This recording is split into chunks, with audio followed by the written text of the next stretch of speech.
Здравствуйте, уважаемые жители Республики Башкортостан. Мы начинаем очередную серию «Башкирской весны», и сегодня со мной Аким Туктаров. Здравствуйте, Аким. Здравствуйте. Как бы ты себя позиционировал? Я про тебя узнала, когда ты вел штаб Надеждина. Вот эта история твоего увольнения из института, потом восстановления в институте, вот эта вот вся медийность. Как бы ты себя описал? Чем ты сейчас занимаешься? Во-первых, учишься в институте? До сих пор восстановили? Да, продолжаю. Удалось нам их забороть через, соответственно, медийное освещение. Вообще позиционирую я себя в первую очередь как политолог. То есть у меня есть филологическое образование в том самом УНИТе, из которого меня так охотно пытались выгнать. Ну и по роду своей деятельности я тоже политолог. Я являюсь членом ЛПР, Либертарианской партии. Я вел штабы Надеждина, участвовал в думских кампаниях в 2021 году. Это, в принципе, то, чем я занимаюсь по жизни и чем я себя ассоциирую. Когда заканчиваешь институт? В следующем году. То есть у тебя уже такая практика наработалась? Ну, по существу. А много молодежи занимается сейчас политикой? Вообще она интересна? Вот я по своим детям считаю, что где-то так 50/50. Есть этот интерес к политике? Ну, к сожалению, хоть мне и хотелось бы его видеть, но вынужден констатировать, что даже в моей группе политологов, я единственный, кто занимается политикой. Прям политика. А Да. что тогда интересует? Вот все-таки происходят серьезные процессы. Путина выбирают, Надеждина не выбирают. Идет СВО, и идут какие-то теракты. Здесь у нас намечаются выборы главы.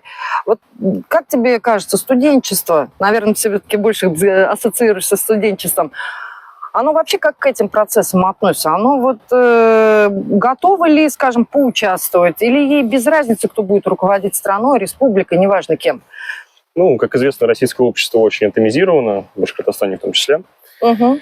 И это в целом свойственно любым обществам, что большинство так или иначе равнодушно. Но в наших условиях оно еще более равнодушно, даже то самое активное меньшинство. Дети равнодушны, получается? У нас есть особенности в крупных городах, много политизированного народа, то есть те же самые очереди в штаб Надеждина, мы их фотографировали, мы сами в них стояли. Но это взрослые люди? Нет, не обязательно. То есть большинство там было, до 45. Угу. Все равно молодой контингент считается. Но Да. вот я не знаю, я поступала в институт в 92-м году. Это вот как раз вот эти все события. У нас столько было студентов, которые ездили в Москву брать Белый дом, качаться на броневиках. И это считалось нормально для молодых рвануть в какой-нибудь революции поучаствовать. Сейчас молодые люди к этому не готовы. К сожалению, последствия у броневиков... Конечно, к сожалению. Общество должно участвовать в политике, потому что это его естественная часть. То есть ни цивилизованными, ни, скажем, методами борьбы молодежи сейчас нет. А вот тогда интересно, а что же ее тогда волнует? Вот я, опять же, вспоминаю свою молодость, я помню, все мечтали уехать либо в Америку, либо куда-то в Москву, там, где больше платят. И это было единственной целью, наверное. Вообще, для большинства это вполне естественно, опять же. То есть так устроено общество. Из-за сильной атомизации сейчас, большинство также волнуют именно вот такие бытовые моменты. Но это, естественно, вопрос лишь пропорции. Из-за того, что политикой заниматься очень затратно, извините, статьи за экстремизм достаточно всеобъемлющие. Все-таки страх есть, да? Да, он пронизывает очень глубоко всех. А сам сколько еще планируешь заниматься этой деятельностью? Вот который раз, тем более, есть страх за экстремизм, раз все так неоднозначно. Вообще будущее у этой, как говорится, специальности-то есть? Или репрессии могут подавить? Тот самый момент, когда кто, если не я. Я выбрал это своим призванием по жизни. Мне этим интересно заниматься. Это весело, и я буду этим заниматься. Пока я могу. Оптимистично настраивает. Вот смотрите, мне другое интересно. Сейчас реально лихорадит республику, пролихорадило баймакские события. Вы, кстати, там были? Нет, в Баймак мы по итогу не поехали. А почему? Вообще, это происходило во время кампании Надеждина. Мы обсуждали это на федеральном уровне, что, давайте привезем туда Надеждина. Но мы начали видеть массовые задержания, мы начали видеть реакцию силовиков. И было принято решение, что, если мы там окажемся, то кампания в республике и даже в целом в России может быть подвергнут большим рискам. Тогда интересно, для многих ведь тогда остался феномен Надеждина, на самом деле такой некой тайны. Вы как эту кампанию видели? Что это было? Альтернатива Путину, то есть это были такие антипутинисты чисто на протестных настроениях? Или это люди, которые реально верили в программу Надеждина? Мне даже самой интересно. Ну, в принципе, программа Надеждина, ну, как бы я был внутри этого штаба, я сам ездил в Москву, сейчас я работаю в штабе кандидатов. Кстати, связь с Москвой хорошая, да? То есть вот получается, Москва работает с молодежью. Ну, естественным образом. Самая прогрессивная часть общества заседает в столице. Здорово. Большая команда? Ну, я считаю, что достаточно. Сможешь озвучить, вот что сейчас республику тревожит? Вот если так, хотя бы красивыми тезисами или, может, бытовыми проблемами. Есть вообще какой-то запрос на решение каких-то проблем? Ну, в принципе, всю жизнь жил в Уфе, родился здесь. И, ну, можно просто выглянуть в окно и уже понять, какое количество здесь проблем. Нет, никто не понимает. Вот каждый формулирует по-своему. Все-таки как у тебя? Ну, как бы у меня нет машины, я каждый день езжу на автобусе. Устраивает? Неудобно? Просто. Или нет? Знаете, обожаю стоять в автобусах, вот, прижатый к стеклу, прям вот самое то. Нужна машина. А дальше? Ну, на самом деле, водить я не очень люблю. Мне больше-то автобусики нравятся, не трамваи. И, ну, как бы вообще... Городская реформа, вот транспортная. Да, по-хорошему автобусы должны ходить чаще. У них должно быть больше мест. Иногда должны быть. Хорошо, молодежь волнует транспортная реформа. Что еще? Деньги. Вот смотри, все равно будущая профессия, она определяет твой материальный статус. Возможность завести семью, купить квартиру, купить более крутую машину, кроме как автобус, да? Еще какие-то параметры. Для сегодняшних молодых людей это является ориентиром? Ну, вообще, я такой человек, который не то чтобы очень стремится к навороченным машинам. Но. У меня другие чуть-чуть приоритеты. Если бы были такие, то едва ли бы я здесь стоял. Понятно. А все-таки у остальных, как скажешь? Ну, как бы человеку свойственен вот такой вот индивидуализм. Поэтому это опять же естественно. Деньги хотят? Конечно, хотят. У меня еще один вопрос. Образование. Вот сейчас у нас есть такой тренд, уход от высшего образования, сокращение, возможно, этих мест бюджетных на высшем образовании, ориентирование молодежи на специальное среднетехническое образование. Скажем так, все на завод. Сам как к этому относишься? Вообще есть этот спрос? Или, может, просто детям лень учиться и уже плевать на школу? Ну, я бы сказал, что здесь немного другая тенденция. Из-за того, что система образования, в принципе, находится в руинах. Ну, вот я как бы сам часть этой системы образования, ну, и я могу сказать, что большую часть, 90% всех своих знаний я получил сам. Все-таки? Да, и это относится и к высшим учебным заведениям, и к школам, вообще к чему угодно. То есть программы устаревшие, преподаются из вон рук плохо, это все недофинансировано. Специалитет или магистратура, или что сейчас? Я бакалавр. Бакалавриат. Интересно, а как тогда... А дальше будет магистратура или аспирантура? Вот честно, я в этом совершенно не уверен, потому что, ну, опять же, по-хорошему образование получается ради знаний. Да. Но смогу ли я их получить в магистратуре, это вопрос открытый. Тогда у меня вот вопрос. Если магистратура, ну она же на БГУ, верно же, Аким? Да. Это же сейчас не БГУ, это сейчас как УНИТ. Вот твое отношение к этому объединению? Я потому что знаю отношение преподавателей, сказать, что они в бешенстве, ничего не сказать. Ну вот угатушевская часть, как минимум, они считают, что это похоронило высшую школу УГАТУ. Вот просто и окончательно ее добивает. Вот как относятся студенты БГУ к этому? Ну, я думаю, можно это емко выразить, то, что мертвого убить нельзя. Есть... Не хорошо, не плохо или без разницы? Ну, конкретно в БГУ всем все равно. Вот вы услышали, да, в чем разница?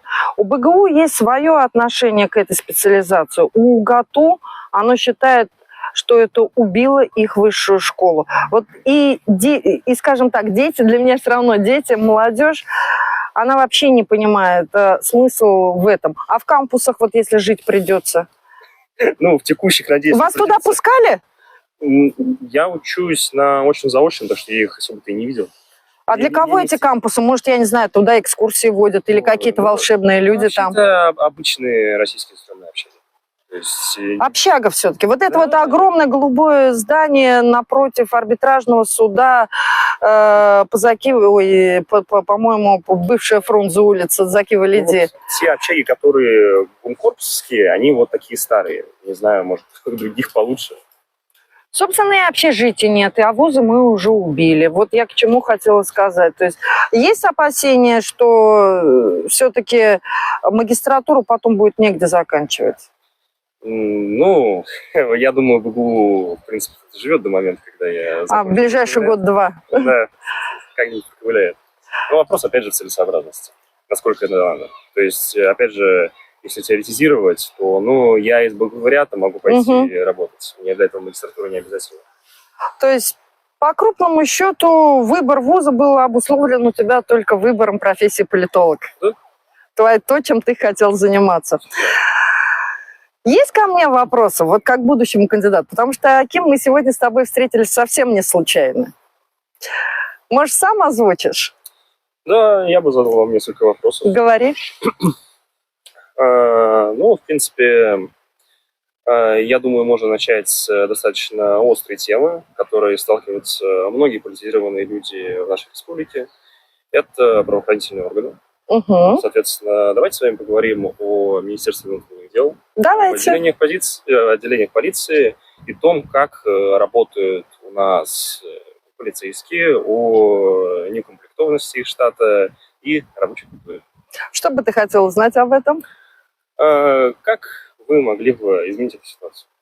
Ситуацию, на самом деле, поменять достаточно и сложно, и просто. Одно из самых мной уважаемых, на самом деле, силовых ведомств, потому что, в отличие, ну, я так уж случилось по роду деятельности, знакома с разными структурами, у меня почему глубокое уважение именно структурам МВД? Вот вся практика такова, что когда все-таки надо, именно МВД начинает, скажем, основное возбуждение дела, и именно МВД выезжает, когда тебя убивают, грабят. Да, мы все равно звоним по старой привычке 02.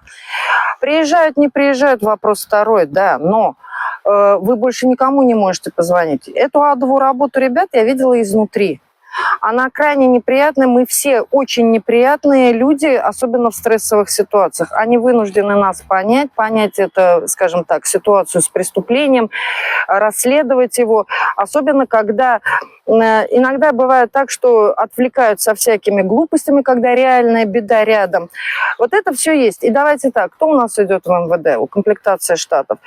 Дай бог, какая-нибудь школа милиции, молодые люди, которые точно так же, как и ты, Аким, просто хотят машину, квартиру, жениться, но у них нет материальных стимулов, и они идут в МВД за какими-то социальными гарантиями. Там все-таки есть никакая зарплата. Мне так уже пришлось пообщаться. Что могу сказать? Сегодня участковые тащат, ну, если не тройную нагрузку. Это физически не вытянуть, у них нет выходных. Логично, что оттуда люди просто уходят.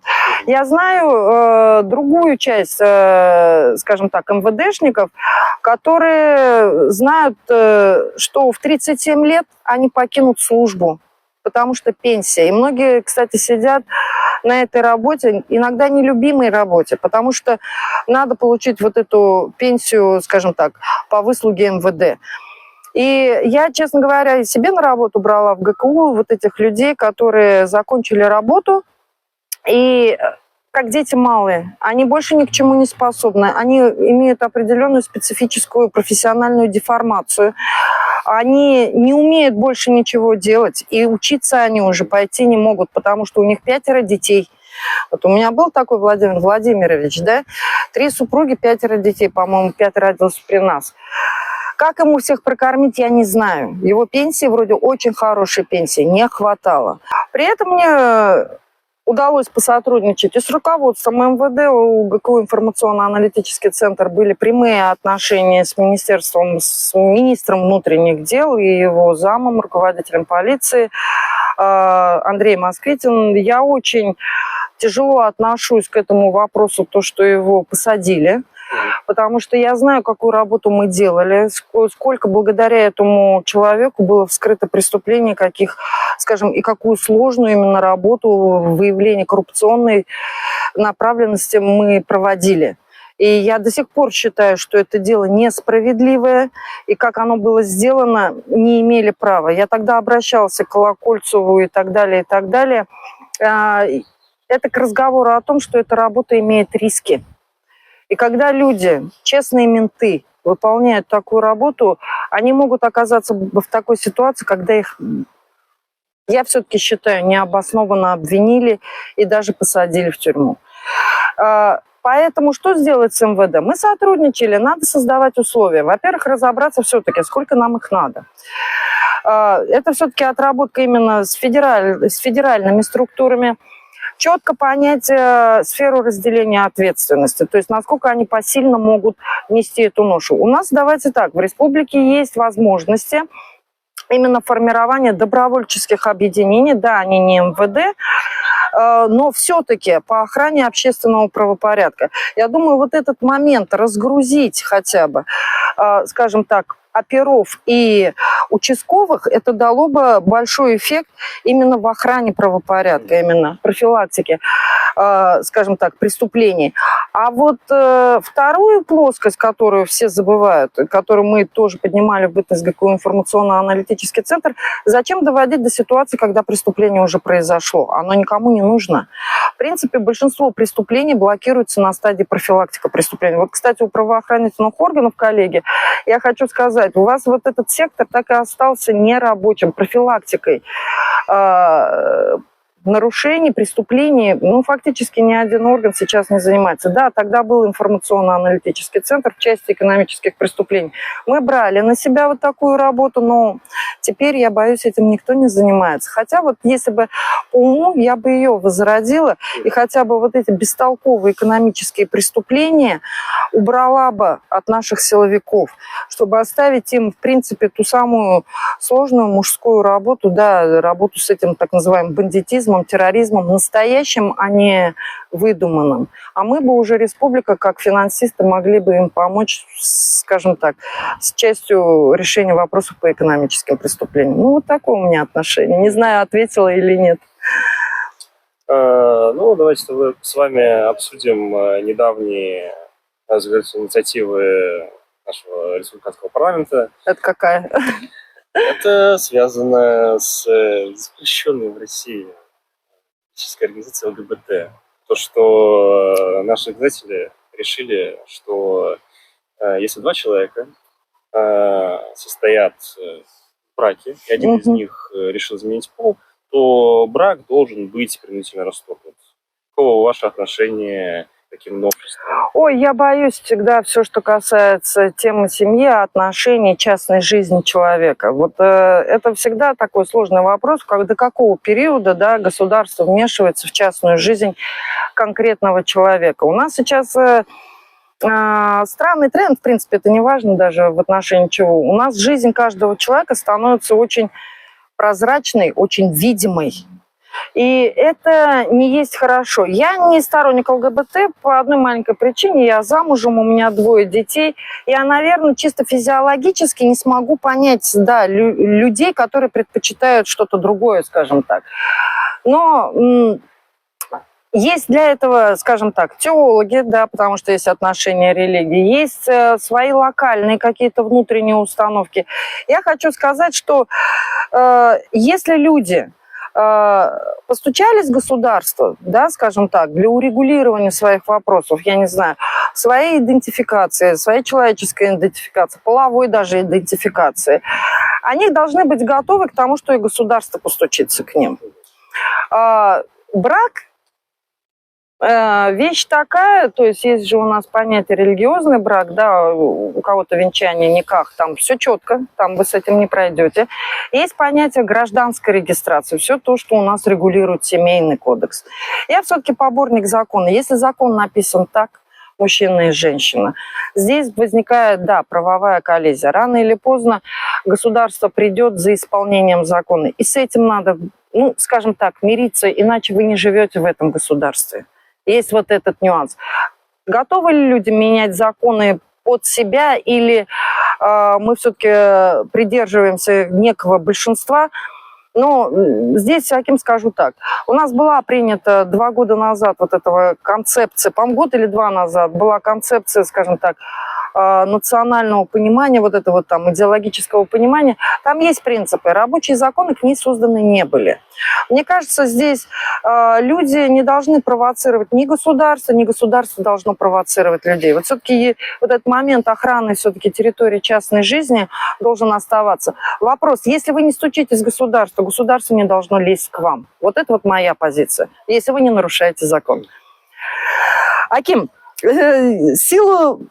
мне очень интересно разговаривать. Честно говоря, я рада, что в моей, скажем, тематике появились не только пенсионеры, да, а еще и молодые лица. Я думаю, всем в Республике Башкортостан будет увидеть молодые лица наших студентов города Уфы и познакомиться с ними. Сейчас мы заканчиваем нашу серию. До свидания, Аким. Было очень приятно поговорить. Спасибо. Всем всего хорошего. До свидания.